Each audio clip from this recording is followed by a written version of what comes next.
Olá pessoal, tudo bem? Vamos aí na sequência das nossas aulas no regime remoto. Hoje trabalhando aí com o tema dos crimes falimentares. Então já estamos entrando aí na parte final, né, da nossa disciplina, da nossa matéria, onde a gente estuda os crimes falimentares. Nós vamos dividir essa aula em duas partes, tá?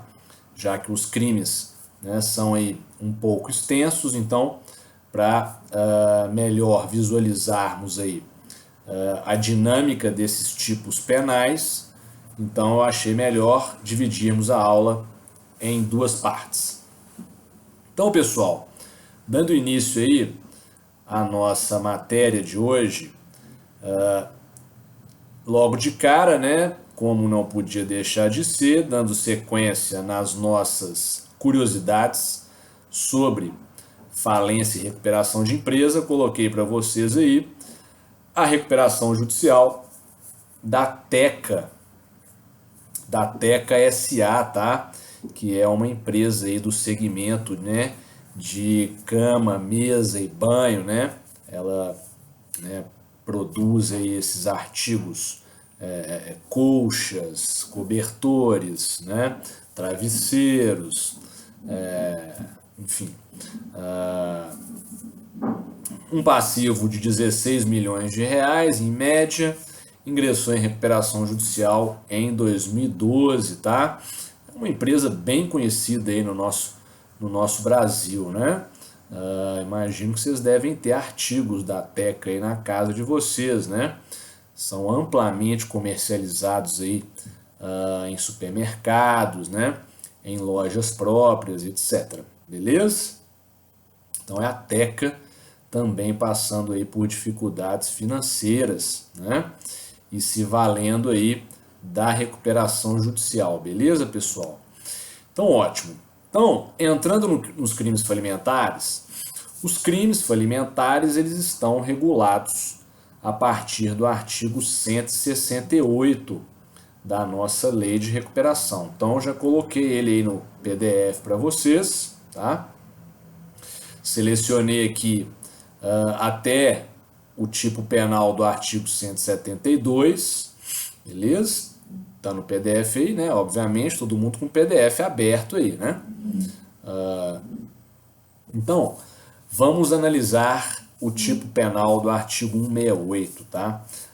Antes de entrar aqui no dispositivo, turma, o que é importante a gente saber aqui sobre os crimes falimentares, tá?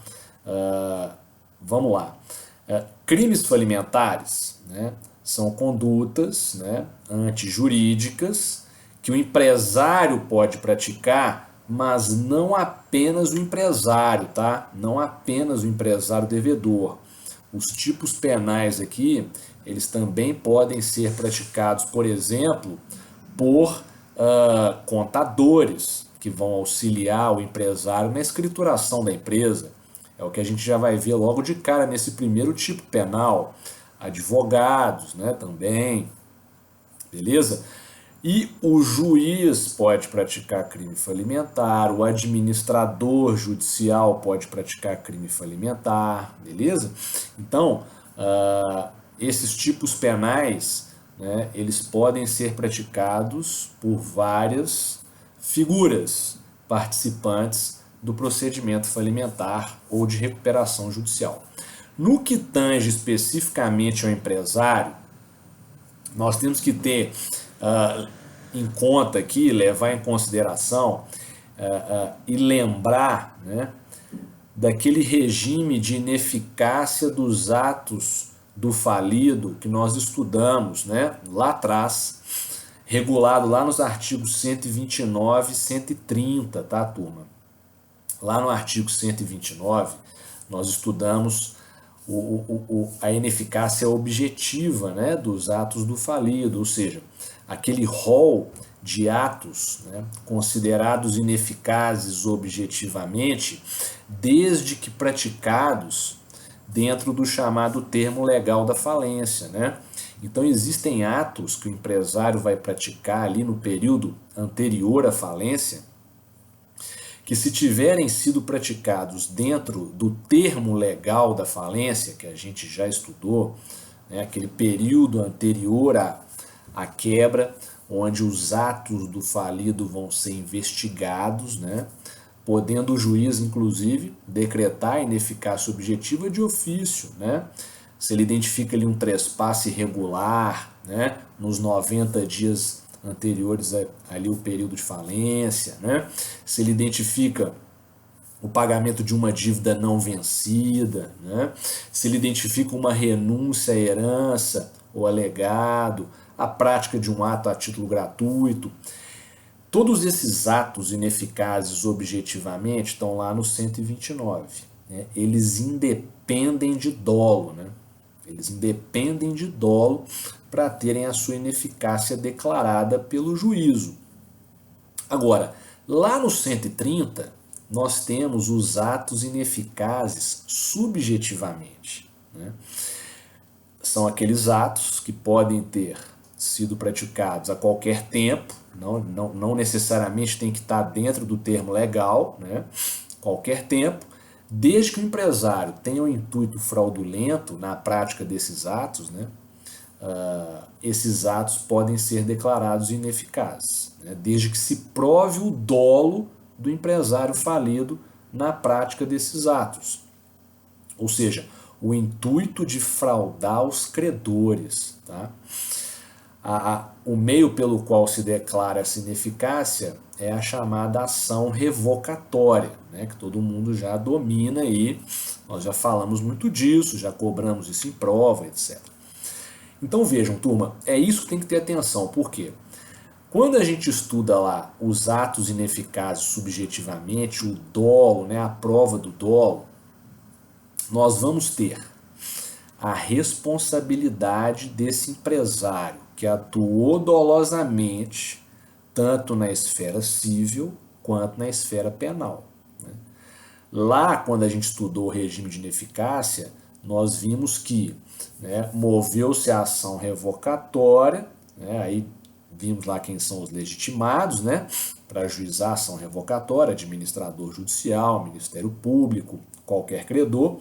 Então vejam, moveu-se a ação revocatória, provando o dolo do empresário naquela conduta específica, o juiz vai declarar a ineficácia daquele ato, vai atrás do bem que foi desviado, né, dolosamente pelo empresário, e aí os credores, né, além de serem indenizados, né, além de serem indenizados eventualmente, além da massa ser indenizada, né, que seria a responsabilidade civil em razão da prática desse ato, nós vamos ter também a responsabilidade penal, que vai estar aqui nos crimes falimentares. Então, o empresário devedor que desviou bens da massa dolosamente, ele vai responder tanto na esfera civil quanto na esfera penal. Na esfera civil é perdas e danos, né? É perdas e danos, beleza? Aqui na esfera penal é pena restritiva de liberdade, beleza? Para o empresário que atuou dolosamente, desviando bens da massa, né? Atuando ali de forma fraudulenta perante credor, beleza? Nós temos aquela situação, né, que nós já vimos aí, em que o terceiro de boa-fé entra num negócio com o empresário que está de má-fé, né? E aí, posteriormente, o juiz declara a ineficácia, aquele terceiro de boa-fé vai perder a coisa que ele adquiriu, né? Então, ele pode demandar o empresário por perdas e danos na esfera civil. Já na esfera penal, é pena restritiva de liberdade. Beleza, turma? Então, o empresário vai responder nas duas esferas, tanto civil quanto penal. Beleza? E penal é o objeto da nossa aula de hoje aqui, que é quando o empresário pratica atos dolosos, né? Ele pratica aí atos ilícitos, visando aí obter alguma vantagem em detrimento do interesse dos credores, beleza? É essa que é a ideia, beleza, turma? Então, vamos lá. O primeiro tipo penal é o do artigo 168 e ele vai falar assim, ó, o caput. Praticar antes ou depois da sentença que decretar a falência, conceder a recuperação judicial ou homologar a recuperação extrajudicial, ato fraudulento de que resulte ou possa resultar prejuízo aos credores, com o fim de obter ou assegurar vantagem indevida para si ou para outrem. Pena reclusão de 3 a 6 anos e multa. Vejam, turma, que tipo penal que é esse? Gravem na cabeça. Esse é o famoso crime de fraude a credor, beleza? Fraude a credor. Então, é um tipo penal, né? E isso aqui é importante vocês terem atenção, destacarem aí. A lei chama os tipos penais regulados aí a partir do 168 de crimes falimentares, mas, né, os crimes podem ocorrer tanto na falência quanto na recuperação judicial ou extrajudicial, tá? É até impróprio, né, se referir exclusivamente a crimes falimentares, né? Muitos doutrinadores vão falar que o mais correto seria crime falencial, tá? Que estaria mais relacionado aí a essa ideia de crime praticado em estado, né, de falência, ou seja, em situação de crise econômico-financeira. Mas enfim, isso é meramente aí uma questão de, de, de, de, de referência à prática desses tipos penais, tá? E aí é o seguinte, turma, prestem atenção aqui. Então esse é o crime de fraude contra credor, tá? E a ideia dele qual que é? É o empresário que vai praticar ali uma conduta ilícita, né? Visando prejudicar os credores e obtendo uma vantagem para si ou para outrem, né? Então, quando a gente estuda lá os atos ineficazes subjetivamente, nós vamos ter lá uma série de atos, né, que podem ser praticados pelo empresário que vão se inserir aqui na fraude a credor. Por exemplo, a simulação de negócio. Né? O negócio simulado, né, ou seja, quando o empresário, né, ele visa, né, simular que está alienando um bem do seu patrimônio para uma outra pessoa, quando na verdade ele está apenas, né, ocultando aquele bem da massa falida, né? Ele finge que está vendendo um carro, por exemplo, da empresa, né? Para um terceiro, esse terceiro é um laranja, né? Que não vai pagar nada para ele, é meramente uma simulação, tá? Que é feita.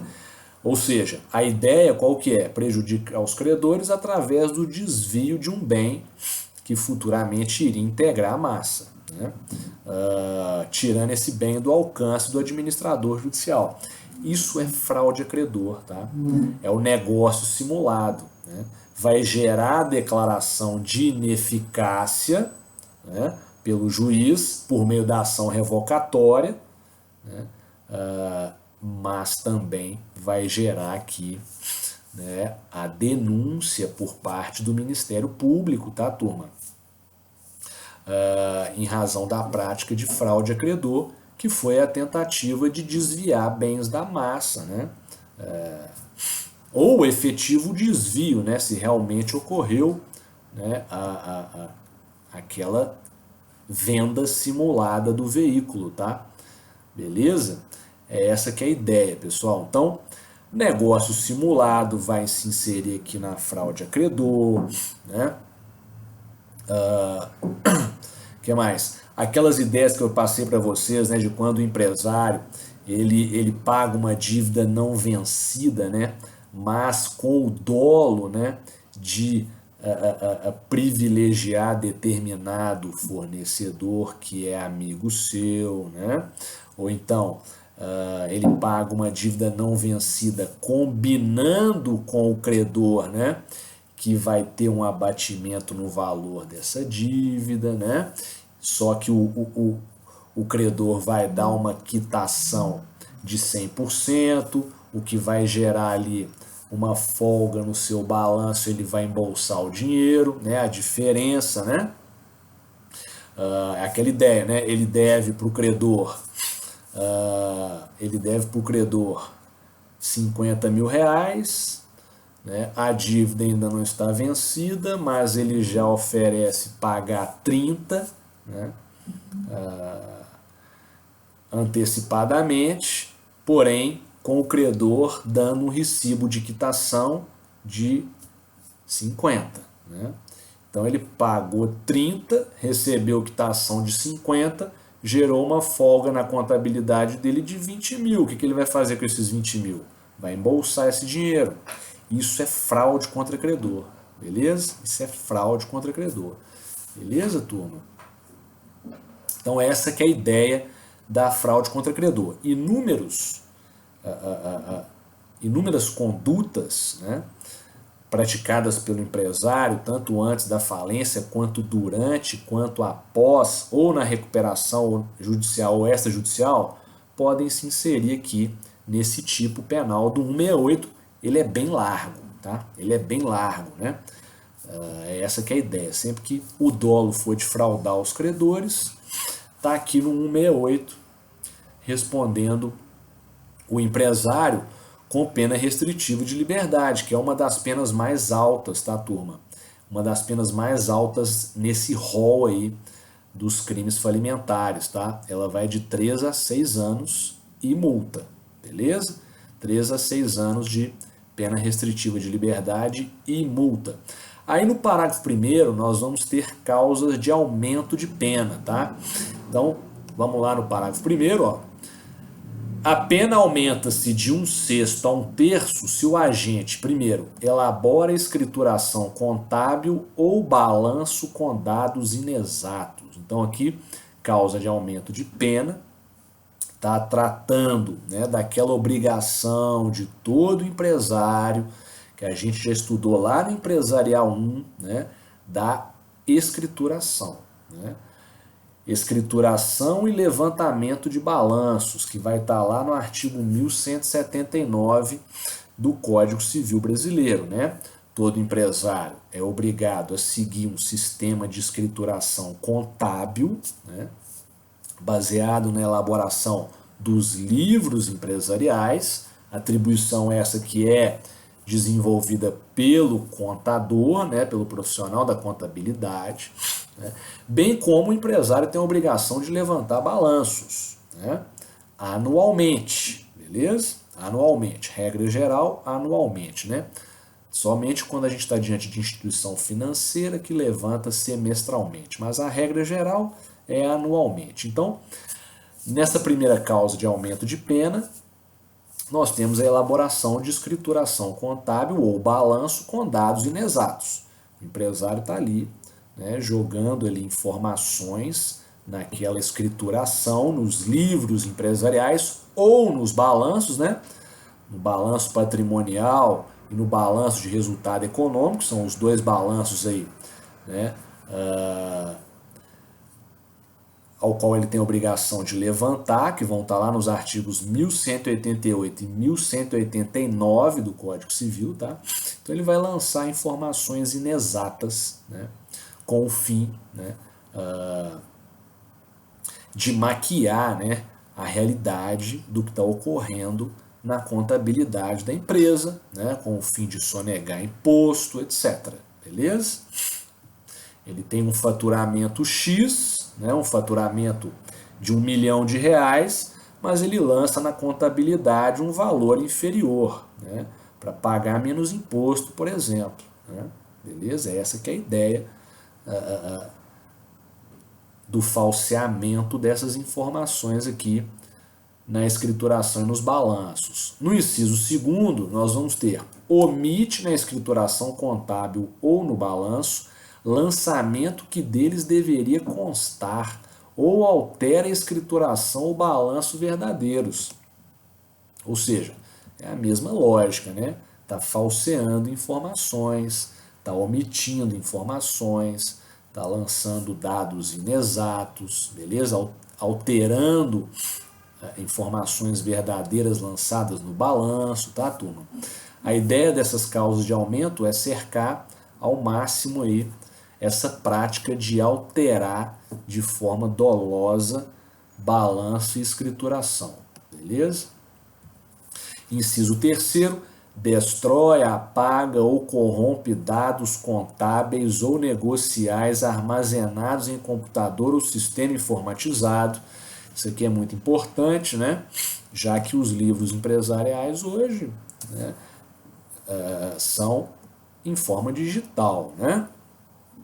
São todos aí em forma digital, tá? Então, a ideia de contrata um hacker lá, pede para o sujeito alterar, né, o arquivo digital que contém essas informações, que contém os balanços, que contém a escrituração, tá? Essa que é a ideia, destruir, apagar ou corromper dados em arquivos digitais. No inciso 4º, simula a composição do capital social. O capital social nós já vimos aí, né, turma, em nossas aulas inúmeras vezes. O capital social é o numerário necessário para o desenvolvimento da atividade, né? Ou seja, é aquele valor, né, que corresponde numa sociedade, né, ao investimento que os sócios vão fazer para que a sociedade possa desenvolver o seu objeto, né? O capital social, na constituição da sociedade, ele é o patrimônio inicial da sociedade, né? A sociedade vai usar o capital social para contratar funcionário, para adquirir maquinário, né? Para fazer o aluguel, né, do ponto comercial, de estabelecimento empresarial, enfim, vai utilizar aqueles recursos, né, para girar a atividade. Então, a ideia e aí a gente já viu, né, que na sociedade limitada, o capital social, né, ele tem uma importância enorme, porque se ele não está integralizado, nós temos a possibilidade de responsabilidade dos sócios até o que faltar para integralizar esse capital social. Então, se a sociedade ela sofre uma execução por dívida e o capital não está integralizado, se a sociedade não tiver dinheiro para pagar essas dívidas, os credores vão poder cobrá-las no patrimônio pessoal dos sócios, né? Simular a composição do capital social é justamente fingir que ele está integralizado, né? Por exemplo, tá? Por exemplo. Então, se diz que a sociedade tem um capital social de 2 milhões de reais, quando na verdade os ativos dessa sociedade não representam esse valor, né? Então está se simulando a composição do capital social. Isso sendo feito de forma dolosa vai gerar responsabilidade penal, né, dos administradores, né, ou sócios da sociedade, né, que participarem desse ilícito, tá? Que é a simulação do capital, da composição do capital social. Ou seja, o capital social, vamos lembrar lá, ele é intangível, né? E ele também não se altera, né? O que significa isso? Só se pode alterar o capital social nas hipóteses legais, né? Que são as hipóteses de aumento do capital ou de diminuição do capital. Primeiro, causa de aumento do capital. O capital social só pode ser aumentado se ele estiver integralizado, né? Segundo, o capital social só pode ser diminuído se houver perdas irreparáveis para a sociedade ou se ele for excessivo em relação ao seu objeto. Nós vamos encontrar as causas de aumento e redução do capital lá a partir do artigo 1088 do Código Civil. Então vejam, a ideia aqui qual que é? A sociedade ela visa passar para o mercado uma informação falsa, né? Por exemplo, para disputar uma licitação, né? Para contratar com o poder público, que às vezes exige nos editais que a sociedade tenha um capital social de tantos R$ 1.000, né? E aí quando você vai ver na composição desse capital, né, esse capital social ele é inverídico, porque a sociedade fala que tem um capital de 2 milhões, mas quando você vai analisar os ativos que fazem parte dessa composição, né, eles não representam esse valor de 2 milhões de reais. Então se tem ali uma informação falsa. Às vezes a sociedade simula a composição de capital, por exemplo, para pegar empréstimo em banco, né? Também ocorre isso, tá? Então é essa que é a ideia da simulação da composição do capital, né? Passar para o mercado uma informação falsa, né, acerca do capital social, quando na verdade esse capital não está presente realmente na sociedade, tá? É essa que é a ideia. Muita gente me pergunta, por exemplo, no caso de Eireli, né, às vezes a Eireli, né, nós já sabemos, a Eireli, para constituir uma Eireli, você tem que investir no mínimo 100 vezes o maior salário mínimo vigente no país, né? Ou seja, você tem um capital mínimo, né? Tá lá no artigo 980A, todo mundo aí já está cansado de saber, já ensinei isso para vocês há muito tempo. Então vejam, qual que é a ideia aqui? Muita gente me pergunta assim, professor, então o sujeito pode abrir uma Eireli, né, e na hora que ele constituir ela lá na junta comercial, ele informar, né, que está com capital integralizado, porque para constituir a Eireli o capital tem que estar integralizado, né, no ato da constituição. E aí ele informa que o capital está integralizado, depois ele pode ir lá e tirar o dinheiro e fazer o que ele quiser? Pode, claro que pode tirar o dinheiro. Depois que ele integralizou o capital da Eireli, ele pode ir lá e tirar o dinheiro, é óbvio. Só que vejam, se ele faz isso, ele está simulando a composição do capital social. Ele está agindo de forma ilícita, é uma fraude. Obviamente, se ele não recompor esses valores, né? Se ele não recompor esses valores. Isso, inclusive, vai gerar, em caso de Eireli ou de sociedade limitada, vai gerar a chamada desconsideração da personalidade jurídica. Beleza? Tranquilo? Lá do artigo 50 do Código Civil. Pode gerar, né? Às vezes a responsabilidade no patrimônio do sócio pode ser até direta, né? Pode ser até direta, não vai nem precisar desconsiderar se for possível identificar essa fraude aí, esse ilícito logo de cara, tá? Beleza? Muita atenção para isso aí. O inciso 5º vai falar de destrói, oculta ou inutiliza, total ou parcialmente, os documentos de escrituração contábil obrigatórios. Beleza? Ou seja, o empresário está aqui, né, destruindo, ocultando ou inutilizando documentos de escrituração contábil obrigatórios. E aí eu já lhes pergunto, qual que é o livro empresarial, né, que é esse documento de escrituração contábil obrigatório, que é obrigatório para todo e qualquer empresário? Que o inciso 5º está fazendo referência aí. Qual que é? É o livro diário, beleza, pessoal? O chamado livro diário. É um livro de escrituração, né, contábil aí, obrigatório para todo e qualquer empresário. Além do livro diário, nós temos os livros empresariais obrigatórios especiais, que também vão se inserir aqui no inciso 5º, tá? Que são aqueles que vão depender da atividade desenvolvida. Então, por exemplo, nós temos lá o livro caixa, beleza? O livro caixa para pequenos empresários, né? Microempresa, empresa de pequeno porte. É um livro empresarial obrigatório especial, tá? Além do livro caixa, quem mais que a gente vai ter aqui? Aí nós vamos ter vários, tá? Aí nós vamos ter vários aqui que vai depender. Por exemplo, o livro de registro de duplicatas, né? Para aquelas sociedades empresárias ou empresários que trabalham com a emissão de duplicata, né? A duplicata é aquele título de crédito, né, obrigatório em operações de compra e venda mercantil, né, a prazo com mais de 30 dias. Né? Então, se o empresário pratica esse tipo de ato, né, ele só pode emitir um título, que é a duplicata mercantil, beleza? Se ele destruir, ocultar ou inutilizar esse livro, ele está se inserindo aí nessa causa de aumento de pena, que pode ir de 1/6 a 1/3, tá, turma? Beleza? Então, muita atenção.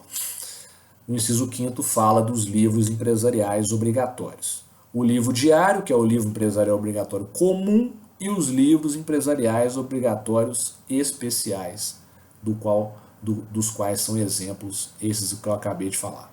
Beleza? O caixa e o de duplicata. E aí a gente tem aqui ainda uma causa de aumento de pena no parágrafo 2º, que é a chamada contabilidade paralela, né? Eu tenho muito contador, aluno contador aí, que tem que ter atenção nesses tipos penais, nesse tipo penal do 168 aí, porque pode sobrar para eles contadores, tá? Então, ó, lá no parágrafo 2º vai falar assim, ó, a pena é aumentada de 1/3 até metade se o devedor manteve ou movimentou recursos ou valores paralelamente à contabilidade exigida pela legislação. Contabilidade paralela, o empresário ele vai elaborar livros ali, né, que vão conter a real movimentação. E os livros oficiais, que são os autenticados pela junta comercial, ele vai lançando os dados inexatos, tá? Lembrar desse procedimento de autenticação dos livros, né? A junta comercial, ela autentica os livros empresariais, é obrigação do empresário autenticar os livros empresariais antes de colocá-los, né, em utilização, beleza? Nós vamos encontrar isso lá no artigo 32 da Lei 8934, né, que é a Lei do Registro Público de Empresas Mercantis, beleza? Então, a ideia é essa aqui, né? A contabilidade paralela é aquela que vai ser registrada em livros que não vão estar autenticados pela junta comercial, beleza? Importantíssimo isso aí. O parágrafo 3º vai falar da regrinha de concurso de pessoas, né? Quando eu tenho ali mais de uma pessoa envolvida na prática desse crime, né? E aí é importantíssimo, né, os nossos amigos contadores aí, porque é onde o tipo penal vai alcançar eles. Ó. O parágrafo 3º vai falar assim, ó, nas mesmas penas incidem os contadores, técnicos contábeis, auditores e outros profissionais que, de qualquer modo, concorrerem para as condutas criminosas descritas neste artigo, na medida de sua culpabilidade. Beleza, pessoal? Ou seja, é o concurso de pessoas, o empresário, por exemplo, junto com o seu contador. Né? O empresário, né, passa, né, a praticar o tipo penal junto com o contador. Né? O contador passa a ser cúmplice, né, da prática criminosa, e ele vai ocultando informações nos livros, vai falseando informações nos livros, destrói livro empresarial e por aí vai, beleza? É essa que é a ideia desse concurso de pessoas. No parágrafo 4º, turma, nós temos causa de diminuição de pena, tá? Que é aplicada a ME e EPP. Olha lá o parágrafo 4º, ó.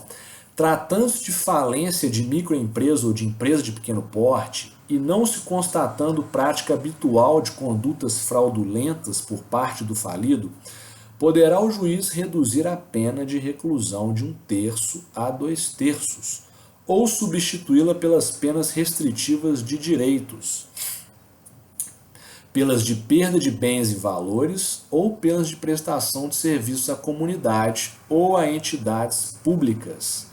Então, o que é isso aqui, turma? Presta atenção. Quando é ME-EPP, o empresário, tá?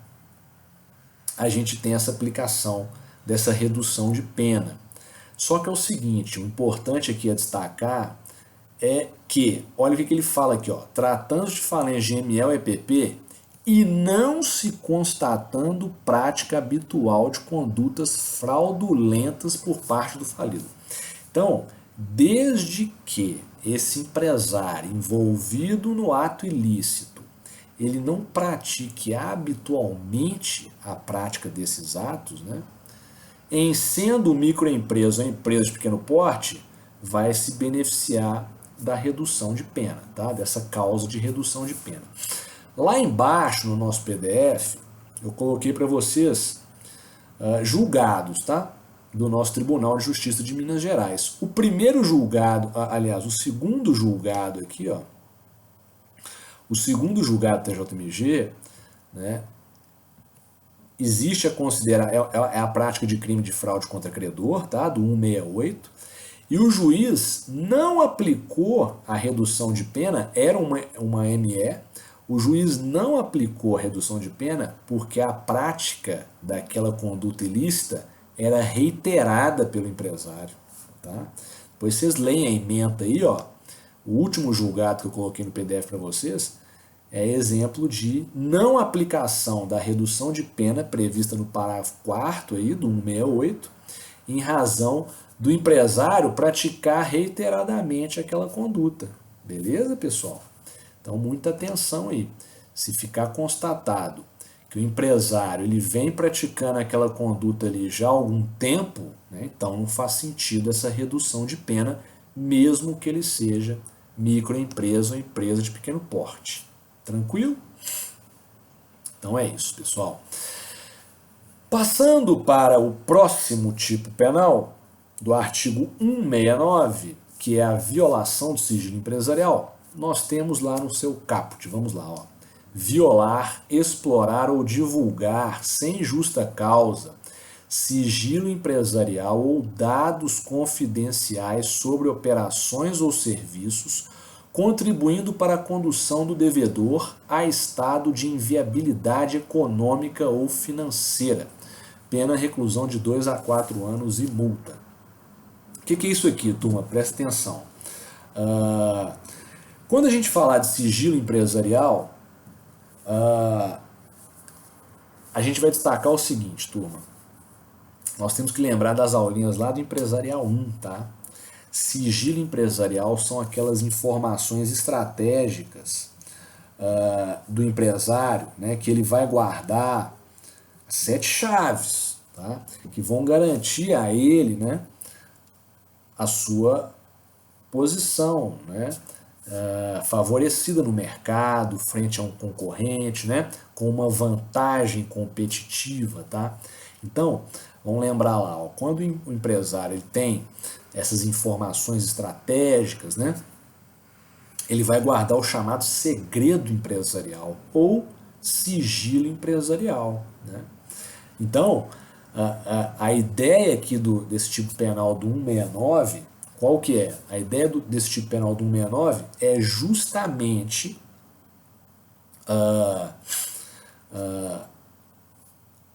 a pessoa, né, violar esse sigilo empresarial e divulgar a informação com o intuito de prejudicar o empresário. Né? Então, o empresário aqui, ó, no 169, ele é vítima, tá? O devedor, ele é vítima lá, ó.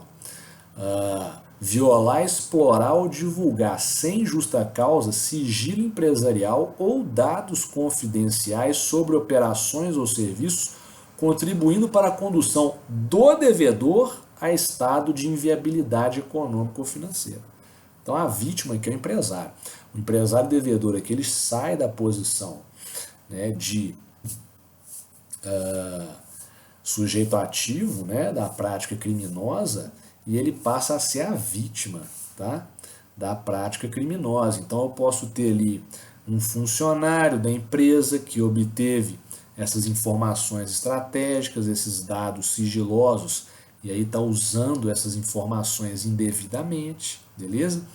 Com o intuito de prejudicar o patrão, de prejudicar o empresário, beleza? Essa que é a ideia, violando ali o sigilo empresarial, tá? Então lembrar disso. Sigilo empresarial são essas informações estratégicas, né? O administrador de uma sociedade, por exemplo, ele tem acesso a essas informações estratégicas, né? Ele tem acesso à documentação empresarial, aos livros, aos balanços, né? Então ele usa isso, né? A gente pode imaginar esse tipo de conduta, né? Lá, por exemplo, nas SAs, nas sociedades anônimas, né? O administrador da sociedade, diante, né, dos balanços, ele tem conhecimento da situação econômico-financeira daquela sociedade anônima. E aí o que ele vai fazer? Ele vai divulgar essas informações de forma leviana, né, ao mercado com o intuito, né, de gerar uma queda brusca no valor das ações, né, etc. Né? Enfim, ele vai vazar informações ali, né, que podem conduzir a sociedade a ter uma má avaliação por parte dos investidores, né? E aí sofrer um prejuízo, né, econômico-financeiro, né?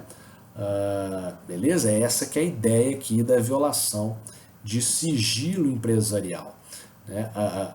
E aí a gente não pode confundir. Por quê? Porque quando a gente fala de informações estratégicas em uma SA, existe o dever de informação, tá, turma? O dever de informação, né, não necessariamente cobra informações estratégicas, tá? Aqui vocês têm que lembrar lá do artigo 155 da lei de SA, tá?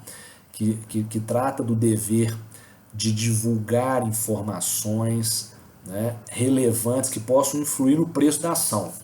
Mas não é toda e qualquer informação relevante que o administrador é obrigado a divulgar ao mercado, em se tratando de SAs de capital aberto, tá? Mas aquelas informações que são estratégicas, ele tem o dever de sigilo, beleza? É essas que ele vai divulgar visando um prejuízo para a companhia, tá? E aí ele pode responder penalmente pela prática dessa conduta. Beleza, pessoal? 2 a 4 anos e multa é a pena restritiva de liberdade. Divulgação de informações falsas, aqui no artigo 170, né? Vai nessa linha também do 169, só que aqui são informações falsas. No 169 são informações verídicas, né? Verdadeiras. Então, vamos ao tipo.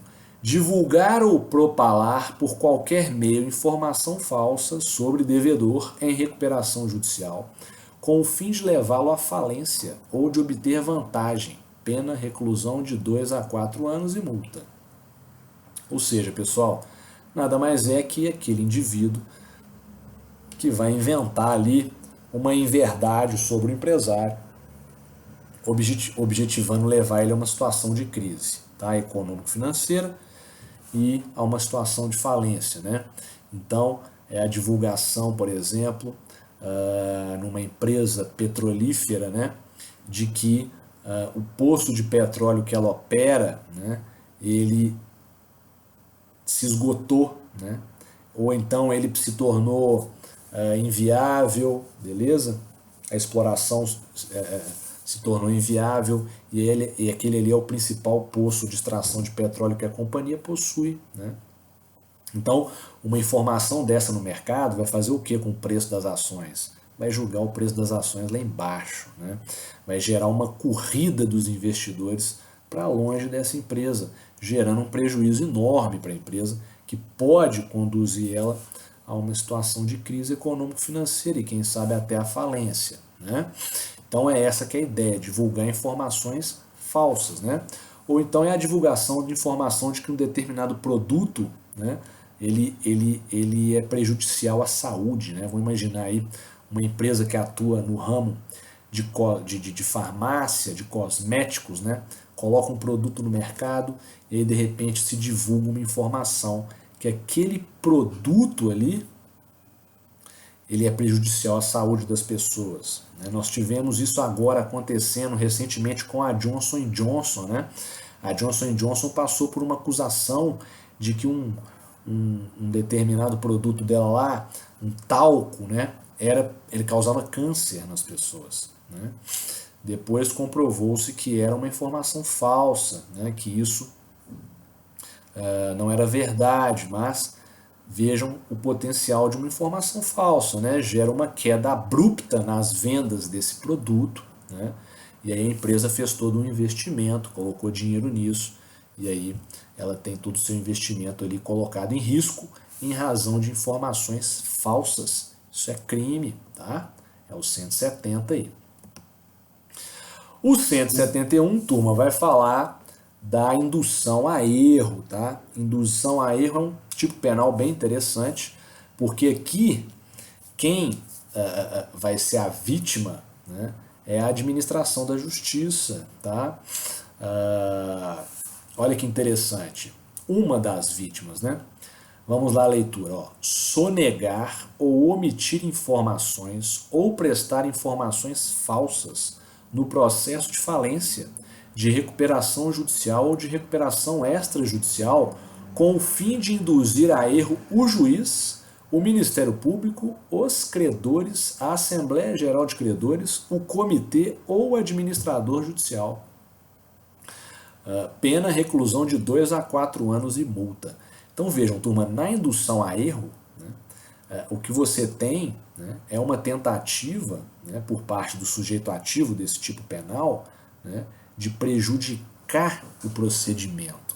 Né, o procedimento falimentar ou o procedimento de recuperação judicial ou extrajudicial. Né?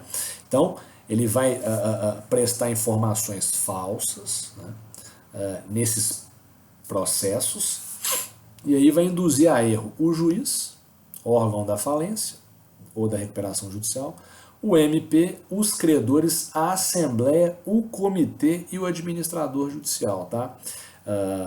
Então eu posso ter, por exemplo, né, a divulgação, a prestação de informações falsas relacionadas a crédito, né? Aquele credor ali que alega ter um crédito perante o empresário, na verdade ele não tem nada, beleza? Ele falsificou uma duplicata mercantil para tentar habilitar ela no procedimento, entrar no quadro geral de credores e receber, isso é falso. Ele está induzindo a erro, beleza? O juiz, né, o MP, o administrador, que vai ali habilitar aquele crédito falso. Né? Lá no artigo 96 da Lei 11.101, nós já vimos, né, o empresário, como defesa no pedido de falência, ele pode alegar falsidade de título. Falsidade de título, ou seja, é aquele indivíduo que apresenta título falso. Né? Isso gera o tipo penal de indução a erro, tá? E o indivíduo vai responder por isso. Beleza? Essa que é a ideia da indução a erro, né? É claro que o próprio empresário pode praticar esse tipo penal, beleza? De indução a erro aí, beleza? Mas também pode ser praticado por supostos credores, né? Visando aí se inserirem no quadro geral de credores, tá? O artigo 172 vai falar do favorecimento de credores. Então, artigo 172, praticar, antes ou depois da sentença que decretar a falência, conceder a recuperação judicial ou homologar plano de recuperação extrajudicial, ato de disposição ou oneração patrimonial ou gerador de obrigação destinada a favorecer um ou mais credores em prejuízo dos demais. Então, o que é isso aqui, turma? Pena de reclusão de 2 a 5 anos e multa, percebem que muda um pouco aí, aumenta para 5 anos, né? Os tipos penais anteriores aqui, à exceção de fraude a credor, era 2 a 4, aqui já é 2 a 5. Tá? Temos o parágrafo único, nas mesmas penas incorre o credor que em conluio possa beneficiar-se de ato previsto no caput deste artigo. Aqui, turma, é interessante o seguinte, ó. Vamos lembrar aqui, lá quando a gente estudou o regime de ineficácias, né, um dos atos ineficazes, objetivamente, né, lá do 129, é a instituição de garantia real a contrato que já havia sido firmado. Estão lembrando disso? Esse é o tipo penal que vai aplicar o 172 aqui, ó. O 172 vai se aplicar essa conduta, tá? Por exemplo, o que o credor está visando aqui? Ele quer favorecer um credor, né? Então, o que ele faz? Ele altera o contrato que já havia sido celebrado lá atrás e institui uma garantia real a favor desse credor. Significa que, com a decretação da falência, aquele credor que era quirografário, ele passou a ser um credor com garantia real, situado lá no artigo 83, inciso 2º, né, recebendo logo depois dos trabalhadores, até 150 salários mínimos por credor.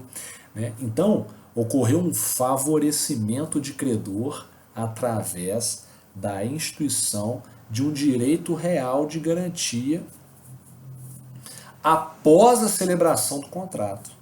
Beleza, turma? Esse é um exemplo desse tipo penal, de prática desse tipo penal. Um detalhe aqui que é importante é o seguinte: vejam, visualizem aqui como que isso vai se desenrolar. O administrador judicial ele vai identificar que houve a instituição de um direito real de garantia dentro do termo legal da falência, beleza? Lá no artigo 129, né? Ele vai informar isso para o juiz vai declarar a ineficácia daquela garantia real constituída após a celebração do contrato, ineficácia objetiva, artigo 129. Só que não vai morrer aí a história, né? Porque agora o juiz vai informar quem? O Ministério Público da prática desse ato. Para o Ministério Público apurar se houve favorecimento de credor, se houve dolo. Né? O MP identificando ali que houve dolo do empresário nesse favorecimento, né? Aí ele vai denunciá-lo pela prática de crime falimentar, tá? O procedimento penal, todo mundo anota aí, ele sempre vai correr no juízo criminal, né, onde tramita o procedimento falimentar, tá? Então, o MP, o titular da ação penal, vai denunciar o empresário porque ele instituiu uma garantia real após a celebração do contrato com o dolo, com a intenção de favorecer credor em detrimento, né,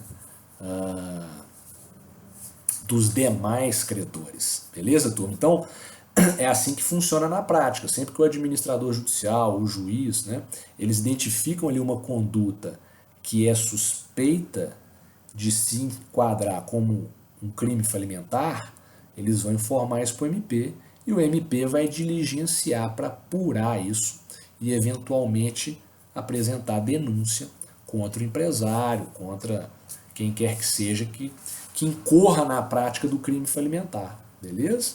E aí o procedimento penal vai correr no juízo criminal onde tramita o procedimento falimentar, né? Então,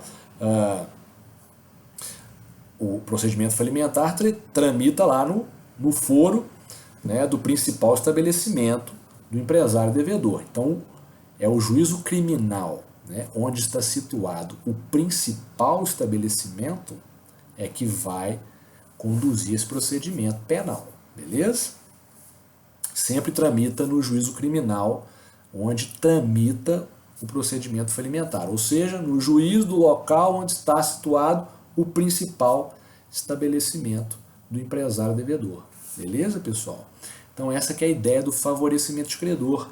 Lembrar da instituição de direito real de garantia, lá do artigo 129, tá? Após a celebração do contrato, puxando o credor lá do quirografário por garantia real. Beleza? Está favorecendo. Pode incorrer aqui na conduta dos 172, pena de reclusão de 2 a 5 anos e multa, beleza, pessoal? Tranquilo? E lembrar que essa pena lá, o parágrafo único, ó, ela também se aplica ao credor, tá? Que age em conluio, né? O credor, não, claro, vão dar um golpe aí, me coloca uma garantia real aí, eu topo, né? tá em conluio com o empresário, tá?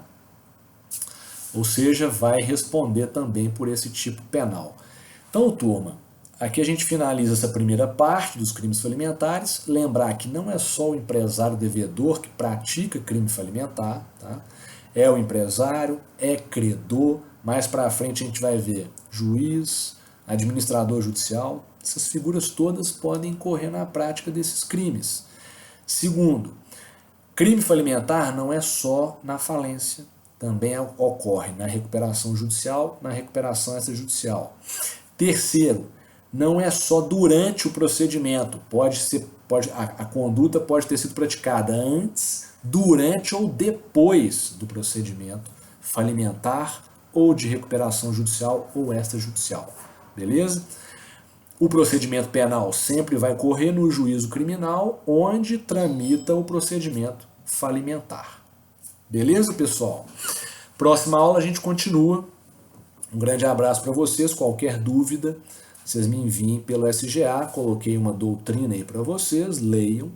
E 2 julgados versando sobre crime falimentar. Beleza? Grande abraço e até mais.